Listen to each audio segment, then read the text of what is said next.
Mutual fund SIP எப்படி invest பண்ணணும்னு கண்டினியூஸாக பேசிகிட்டே இருக்கீங்க. பட் எப்போ ஸ்டாப் பண்ணணும் அப்படிங்கிறத பற்றி ஒரு வீடியோ நம்ம இன்றைக்கி பேசிடலாம் சார்.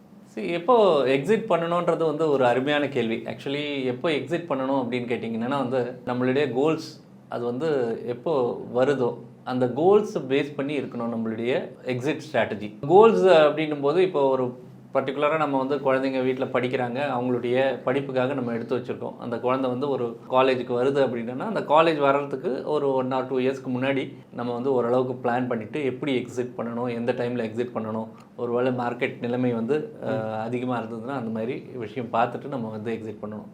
மார்க்கெட்டோட சினாரியோ. ஸோ இது வந்து ரொம்ப இம்பார்ட்டண்ட்டான விஷயம். ரெண்டாவது, நம்ம நிறைய அசட் அலோகேஷனை பற்றி பேசியிருக்கோம். அசட் அலோகேஷன் அப்படின்னு ப்ராடாக சொல்லும்போது நம்ம வந்து ஈக்விட்டி எவ்வளோ, டெட் எவ்வளோ, கோல்டு எவ்வளோ, இந்த விஷயங்கள் எல்லாம் பேசிகிட்டு இருக்கோம். இப்போ போன வருஷம் இன்வெஸ்ட் பண்ணியிருந்தார் ஒருத்தர், கோல்டில் இன்வெஸ்ட் பண்ணியிருந்தார்.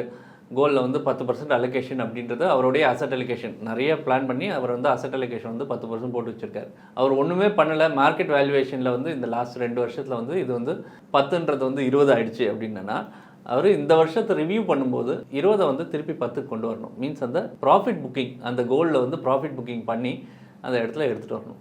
இதே தான் வந்து அதாவது அண்டர் பர்ஃபார்மிங் அசட் கிளாஸ்க்கும் பண்ண வேண்டிய விஷயங்கள். ஸோ ஏதாவது ஒரு அசட் கிளாஸ் வந்து அண்டர் பர்ஃபார்மிங் பண்ணிகிட்ருக்கு அப்படின்னா அதில் கொஞ்சம் ஆட் பண்ண முடியும். இந்த அசட் கிளாஸ்லேருந்து எடுக்கிறது வந்து அடுத்த அசட் கிளாஸில் ஆட் பண்ணும்போது அந்த ரீபேலன்சிங்னு சொல்லுவோம், அந்த விஷயங்கள் வந்து தானாகவே நடக்கும். இது நீங்கள் வந்து பார்த்துட்டு பண்ணிங்கன்னா டெஃபினட்டாக வந்து டிசப்பாயின்மெண்ட் வந்து குறையிறதுக்கு வாய்ப்புகள் ரொம்ப கம்மி.